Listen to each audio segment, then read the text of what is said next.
नमस्कार, plus news में आपका स्वागत है। मैं हूं आपके साथ राजकृष्ण। न डालते अभी तक के मुख्य हेडलाइंस पर। मधुबनी कांड का मुख्य आरोपी नवीन झा गिरफ्तार। एडीजी मुख्यालय ने गिरफ्तारी की पुष्टि की।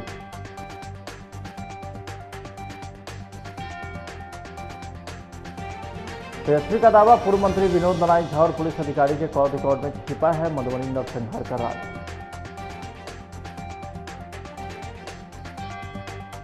मौसम विभाग ने हीटवेव को लेकर किया अलर्ट, बाहर निकलने से पहले बरते सावधानी।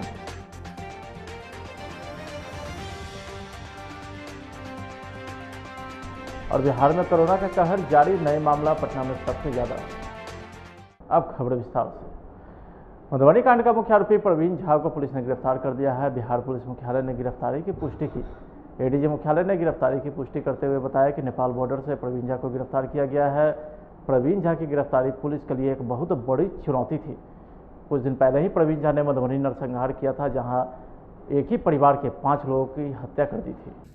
मधुबनी के बेनीपट्टी थाना क्षेत्र के जो मोहम्मदपुर गांव में जो घटना हुई थी, जिसमें 5 व्यक्तियों की मृत्यु हुई थी, उसमें 35 व्यक्तियों पर नामजद केस और अज्ञात पर जहर दर्ज किया गया था। इसमें से 10 अभियुक्तों की गिरफ्तारी तो पहले ही हो गई थी। 4 अभियुक्तों की गिरफ्तारी हाल में ही हुई है, आज भी हुई है, कुछ हुई है, और कुछ अभियुक्तों के विरुद्ध कुटकी जब्ती की कार्रवाई भी की जा चुकी है। जो इनमें से मेन एक्यूज हैं, उनमें से एक प्रवीण झा, उसकी भी गिरफ्तारी की जा चुकी है। अन्य अभियुक्तों की गिरफ्तारी के लिए हमारी टीम लगातार छापामारी कर रही है और इसके लिए विशेष छापामारी दल का गठन भी किया गया है। पुलिस अधीक्षक मधुबनी और उसके साथ साथ दरभंगा आईजी ये स्वयं कांड के अनुसंधान का निरीक्षण कर रहे हैं और छापामारी पर जो है अपनी नज़र बनाए रखे हैं। प्रवीण झा की गिरफ्तारी कहाँ से हुई है? प्रवीण झा की गिरफ्तारी मधुबनी से ही हुई है। नेता प्रतिपक्ष तेजस्वी यादव ने बेनीपट्टी हादसे पर बड़ा दावा करते हुए कहा है कि इस हत्याकांड में बिहार के पूर्व मंत्री विनोद नारायण झा और पुलिस अधिकारी के बीच हुए बातचीत के कॉल रिकॉर्ड में सारे राज छिपे हैं। अगर उसकी जांच की जाए तो पूरे हत्याकांड के साजिश का पर्दाफाश हो जाएगा। उन्होंने पूर्व मंत्री को चैलेंज देते हुए कहा है कि अगर वह खुद को बेगुनाह कह रहे हैं तो अपनी कॉल रिकॉर्ड की जाँच कराए, सारी सच्चाई सामने आ जाएगी। उन्होंने मधुबनी पुलिस की भूमिका पर भी सवाल उठाते हुए कहा है कि जब तक जिले में एसपी और डीएसपी रहेंगे, पीड़ित परिवार को न्याय नहीं मिल सकता। बताइए, उनकी हत्या की गई जो देश की सेवा करके आए। एक बीएसएफ अधिकारी की मार दिया गया,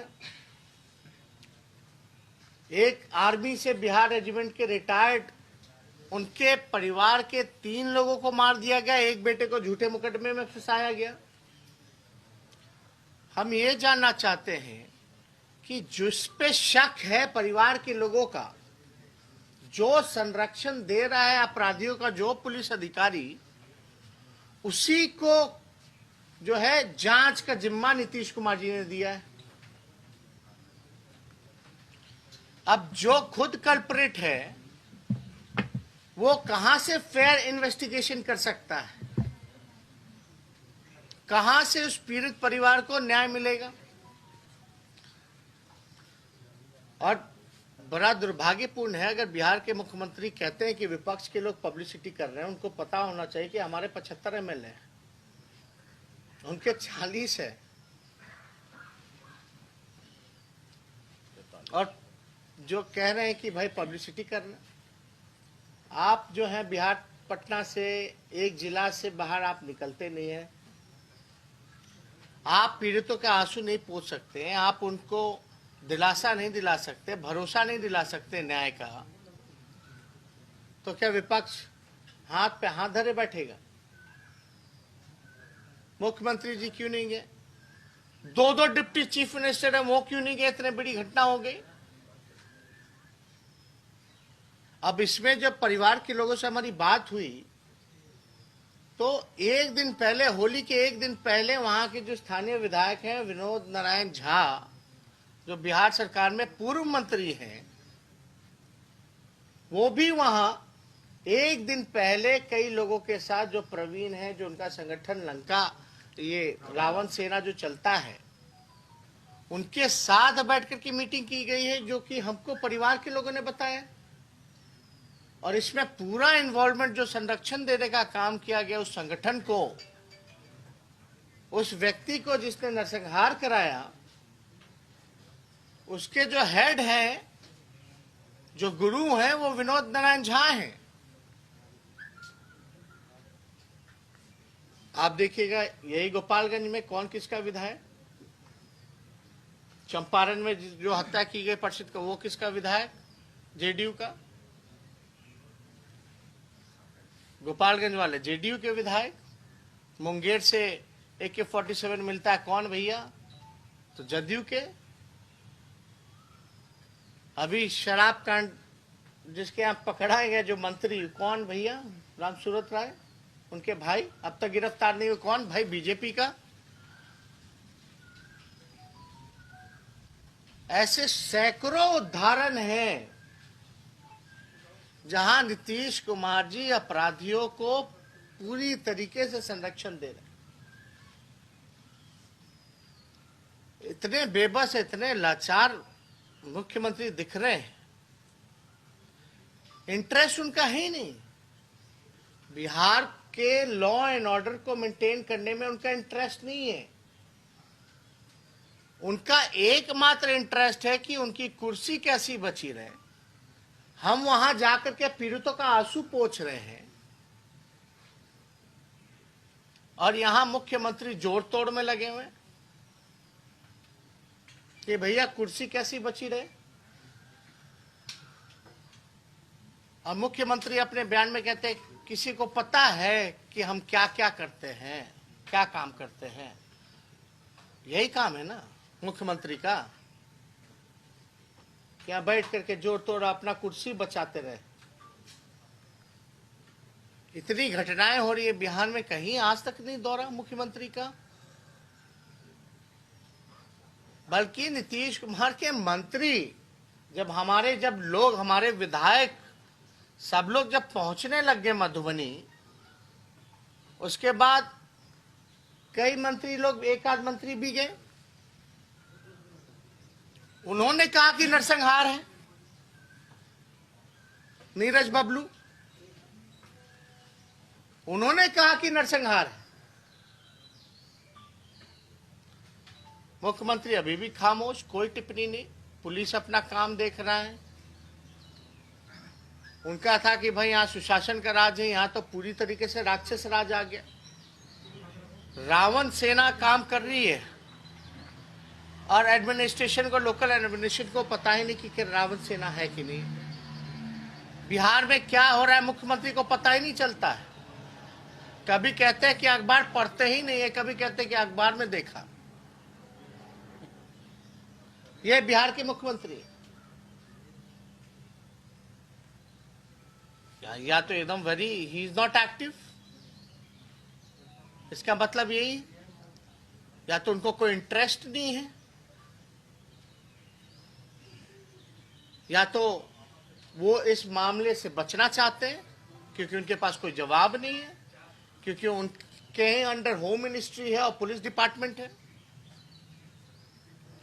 यही 3 कारण हो सकते हैं, और तो कोई कारण हमको नजर नहीं आ रहा। नीतीश कुमार जी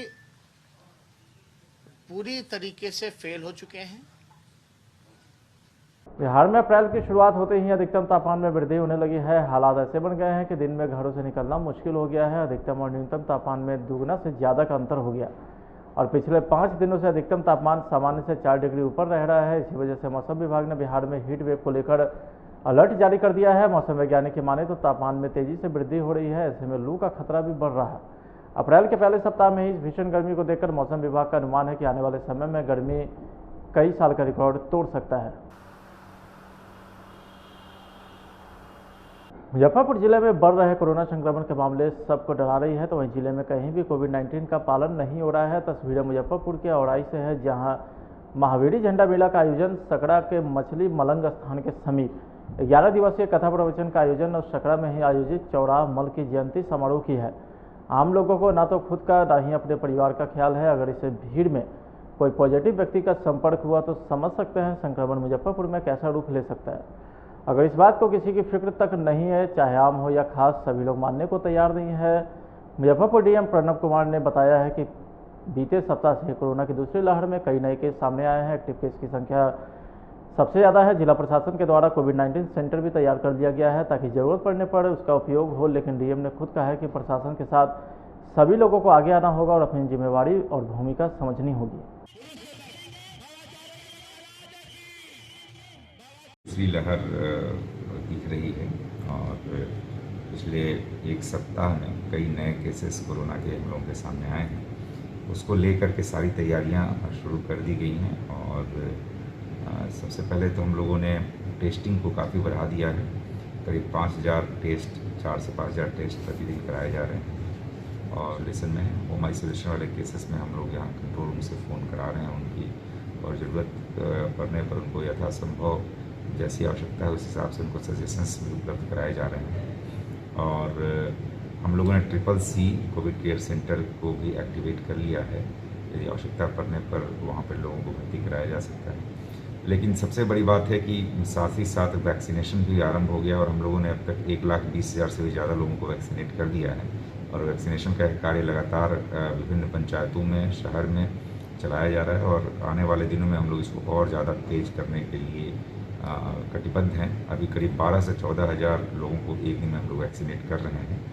इसके अतिरिक्त लेकिन सबसे इम्पॉर्टेंट है कि कोरोना सिर्फ प्रशासन के ही की बात नहीं है, बल्कि सारे लोगों को आगे आना होगा इसके लिए कि अपनी जो जिम्मेदारी है, अपनी जो भूमिका है, सोशल डिस्टेंसिंग हो गया, मास्क धारण करना हो गया, लगातार हाथ धोना, इन सब चीज़ों का पालन करना आवश्यक है। तो सभी लोगों को भी अपनी रिस्पॉन्सिबिलिटी समझने की आवश्यकता है। इसके लिए अवेयरनेस कैंपेन भी चलाया जा रहा है और मास्क चेकिंग, वाहन चेकिंग इत्यादि के भी अभियान चलाए जा रहे हैं। इसको और भी तेज किया जाएगा ताकि कोरोना पर बेहतर तरीके से हम लोग कंट्रोल कर सकें। पटना सिटी के गुलजारबाग और गुजरी पर स्थित सहारा इंडिया की शाखा में उपभोक्ता ने हंगामा करते हुए तोड़फोड़ और प्रदर्शन किया है। इतना ही नहीं, हंगामा कर रहे उपभोक्ता ने सहारा इंडिया शाखा को भी बंद करा दिया है। बताया जाता है कि सहारा इंडिया के एजेंट के द्वारा लोगों का पैसा जमा कराया गया था, तो वहीं जमाकर्ता का पैसा समय अवधि पूरा होने के बाद भी पैसे का भुगतान नहीं हो रहा है।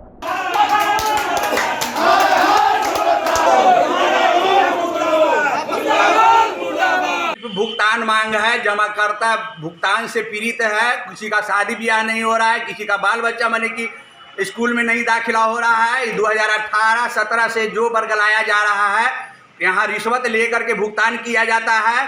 मुंह देख करके जो केस करते हैं, जो दबंग पार्टी का है, उसका भुगतान होता है और हम लोग भुगतान मांगते हैं तो हम ही लोग पर उल्टा FIR दर्ज करवाया जाता है ताकि जमाकर्ता को हम लोग लेकर के ना आए, उनका पैसा आसानी से गबन किया जा सके। किस कार्यालय में आप लोग गए आज? किस कार्यालय में गए आप लोग? हम लोग गुलजारबाग से शुरू किए हैं। बहुत दिन से हम लोग टाइम पर टाइम ले रहे हैं। 2017 से 18 से 19 से 20 से 31 मार्च सुब्रत राय को एकदम मन की वीडियो बना करके बोला गया था कि 31 मार्च के बाद सबका भुगतान करेंगे, लेकिन उसके बाद भी इस पर कोई चर्चा नहीं हो रहा है जमाकर्ता के भुगतान पर। इसलिए हम लोग अब मन बनाए हैं कि हम लोग रोड प्रदर्शन शुरू करेंगे। आज से ही कर्मा शुरू हो गया है। अब जब तक भुगतान पर बात नहीं होगी तब तक ऑफिस नहीं खुलेगी। इसके लिए हम लोग चाहे जेल जाना पड़ेगा, हम तैयार हैं। हम लोग भुगतान ना मिलने के कारण हम लोग हड़ताल और अति कर रहे हैं, प्रदर्शन कर रहे हैं। कहाँ आप लोगों ने किया? हमने गुलजारबाग किया, अभी सेक्टर रीजन में रीजनल में कर रहे हैं, पटना साहिब रीजन। ये कर्मा धीरे धीरे आगे बढ़ेगा। अब ये जा रहे हैं, हम लोग गायघाट भी जा रहे हैं। हम लोग अभी गायघाट भी जा रहे हैं, गायघाट को भी बंद कराएंगे। क्या ऑफिस की तरफ से क्या बोला जा रहा है आप लोग? ऑफिस की तरफ से कोई सीनियर भेंट नहीं कर रहे हैं। अच्छा, कोई से कोई अति नहीं मिल रहा है। और जो भी बोले थे कि मार्च अप्रैल में पेमेंट होगा, भुगतान होगा, वो भी नहीं हमसे मिल रहा है। किसी से भी अभी मुलाकात नहीं हुई है। यानी अधिकारी को द्वारा कहा गया था कि मार्च अप्रैल में आप लोगों को पेमेंट किया जाएगा। सहारा श्री का भी कहना था कि हम मार्च के बाद पूरा भुगतान देंगे। वीडियो कॉन्फ्रेंसिंग भी किए थे, लेकिन अभी तक 1 रुपये का भुगतान का कोई पता नहीं है। क्या कहते हैं कि गांव की सुविधा में भी बच्चे कुछ कर गुजरना चाहते हैं, उनके लिए मुश्किल राह भी आसान हो जाती है। मूसापुर पंचायत वार्ड नंबर 3 निवासी कमल दास के पुत्र रंजीत कुमार ने साबित कर दिखाया है। साथ ही अन्य छात्र के लिए प्रेरणा का स्रोत भी बन गए हैं। रंजीत समस्तीपुर गांव के ही उत्क्रमित मध्य विद्यालय मूसापुर से इस बार मैट्रिक की परीक्षा दिया था। रंजीत 475 अंक लाकर बिहार में 10वां स्थान प्राप्त किया है। उसकी इस सफलता पर विद्यालय की HM अनीता कुमारी, वरीय शिक्षक प्रभाकर मधुकर ने बधाई और शुभकामना दी है। आपको बता दें कि सफल छात्र के पिता कोलकाता में रिक्शा चलाकर अपने परिवार का भरण पोषण करते हैं। सर हमको मतलब मैट्रिक टॉप 10 में बिहार में 10वां रैंक लाए हैं, इससे मैं बहुत खुश हूँ और मेरे गांव समाज वाले भी बहुत खुश हैं और मेरे साथ में टीचर भी बहुत खुश हैं। क्या बनना चाहते हैं? सर ऐसे तो मैं एक मतलब टीचर बनना चाहता हूँ। मालूम चला है कि आपके पिताजी रिक्शा चलाते हैं, रिक्शा चालक का बेटा टॉप 10 आए, क्या कहना चाहेंगे? सर मेरे टीचर मेरे पेरेंट्स कहते थे कि मतलब बढ़िया से पढ़ो, अच्छा रैंक लाओ, अच्छा नंबर लाओ, इसी से मतलब मैंने अच्छा नंबर लाया और बिहार में 10वां रैंक। सर हम बहुत खुश हैं, मेरा भाई 10वां स्थान लाया है और मेरा भाई शिक्षक बनना चाहता है, तो हम बहुत खुश हैं। बस नहीं। कोरोना संक्रमण के बढ़ते मामले को लेकर के राज्य सरकार ने शिक्षक संस्थानों को बंद करा दिया है, जिससे आक्रोशित शिक्षक ने पटना सिटी के भगत सिंह चौक पर मानव श्रृंखला बनाकर राज्य सरकार से शिक्षक संस्थान को खोले जाने की मांग की है। जहां शिक्षक का कहना था कि पूरे राज्य में सभी संस्थान खुले हुए हैं और सरकार सिर्फ शिक्षण संस्थानों को बंद करा दिया है, जबकि सभी शिक्षण संस्थान कोरोना संक्रमण को लेकर के जारी किए गए गाइडलाइंस का पालन करते हुए बच्चों को पढ़ाते हैं। उसके बावजूद भी सरकार के द्वारा संस्थानों को बंद करा दिया गया। वैसे भी लॉकडाउन के कारण पिछले 1 साल से शिक्षण संस्थान बंद पड़े थे, जिसके कारण शिक्षक भुखमरी के कगार पर आ गए हैं।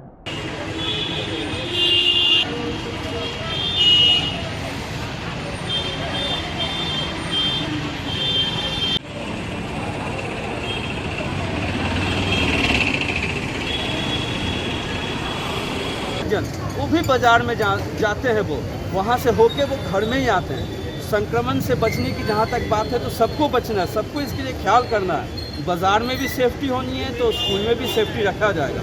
और जहाँ तक संक्रमित होने की बात है तो स्कूल एक ऐसी जगह है जहाँ पे संक्रमण ना हो, इसका पूरा ख्याल रखा जाता है और उनके जो नियम है उसको पालन किया जाता है। तो हम सरकार से यही मांग करते हैं कि हमें भी नियमों के अनुसार अगर 50% बच्चों का भी जो है रोटेट बाय भी क्लास चलाने का परमिशन दिए जाए, हम लोग यही मांग करते हैं।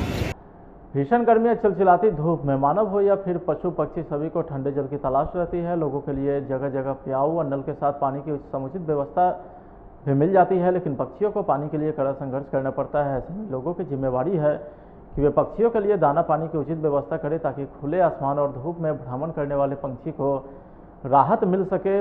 पटना की मेयर सीता साहू अपने आवास के छत पर पक्षियों के लिए दाना पानी की समुचित व्यवस्था कर लोगों से भी अपील की है कि गर्मी का प्रकोप बढ़ रहा है, जिसके कारण नदी तालाब का पानी सूख जाता है, जिससे पक्षियों के लिए पानी की किल्लत हो जाती है।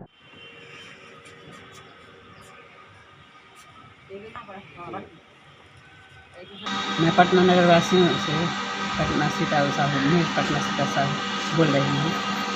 मैं रोज़ अपने छत पर चिड़ियों को दाना पानी दे रही हूँ। जो जन प्राणी है, जो जीव जंतु जो हमारे विलुप्त हो रहे हैं, उनको हम लोग बचाना है। और मैं सभी बार पार्षदों पचहत्तरों को और जो अपनी समाज में अपनी जनता को सभी को यही कहूँगी कि आप अपने छत पर सुबह शाम पानी दे दीजिए और सुबह शाम बदलते रहिए। और हमारी जो प्रजातियाँ हैं कम से कम पानी और अनाज खा के कम से कम जीवित रहें। ठीक है। पूरे पटना में जिस तरह मनुष्य को खुद शरीर के लिए जल का आवश्यकता है, उसी तरह पशु पक्षी को भी जल का आवश्यकता है। इसीलिए पूरे पटनावासी से यही कहूँगी कि सब कोई अपने छत पे जल और जैसे दाना में हुआ दाना, चावल का दाना हुआ, अगर बासी रोटी या ब्रेड जो कुछ भी हो उसे देने का कष्ट करें। रोहतास जिले के सासाराम जिला अनुमंडल मुख्यालय से खबर है, जहां विद्यालय परीक्षा समिति के परीक्षा परिणाम में पूरे बिहार में टॉपर संदीप के अलावे टॉप 10 में 5 लड़की और लड़कियां रोहतास जिले से हैं, जिसमें से कुछ सफल बच्चे डीएम धर्मेंद्र कुमार से मिलने पहुंचे। धर्मेंद्र कुमार ने सफल छात्र और छात्राओं को उपहार भेंट किया और सभी के उज्जवल भविष्य की कामना की। का फर्स्ट रैंकर तो है ही, साथ ही साथ रैंक 5, 7, 8, 10 सभी पे अपने ही बच्चे हैं। ऊपर के 10 रैंक की बात किया जाए तो 5 बच्चे रोहतास के हैं। तो यह पूरे रोहतास के लिए गर्व की बात है और हम लोग अपने स्तर से भी जो भी सहयोग इनको हो सकता है वो हम लोग देंगे और हर एक का भविष्य स्वर्णिम रहे, फ्यूचर इन लोग का स्वर्णिम रहे, ऐसी हम लोग की इच्छा है, शुभकामना है। तो वहीं रोहतास के अनुमंडल के प्रखंड के शिवपुर में हाई स्कूल शिवपुर की बीनू कुमारी ने 475 अंक लाकर विद्यालय परीक्षा समिति की मैट्रिक की परीक्षा में पूरे प्रदेश में 10वां रैंक लाया है। 475 अंक पाकर हाई स्कूल शिवपुर के सभी शिक्षक और छात्र के परिजन काफ़ी प्रसन्न है। इस सफल छात्रा को जिला प्रशासन के द्वारा सम्मानित भी किया गया। ग्रामीण परिवेश में रहकर जिस प्रकार बीनू ने सफलता पाई है वो काबिल तारीफ है। पूरे टीचर्स को और माता पिता को। हाँ, अपने टीचर के बारे में क्या कहना है आपका? मेरे टीचर हमारे मदद करते थे बहुत और हमारे डॉक्टर बनने के लिए प्रेरित करते थे। मम्मी पापा के बारे में? मम्मी पापा बहुत सहयोग करते थे। क्या नाम है आपका? बीनू कुमारी। पापा का नाम? विनोद कुमार सिंह। मम्मी का? विमला देवी। स्कूल का नाम? High school Shivpur Rohtas. कितना अंक नंबर आया टोटल? 475। रैंक आपका? 10वां। खुशी हुआ और उस खुशी को मैं जाया नहीं कर सकता।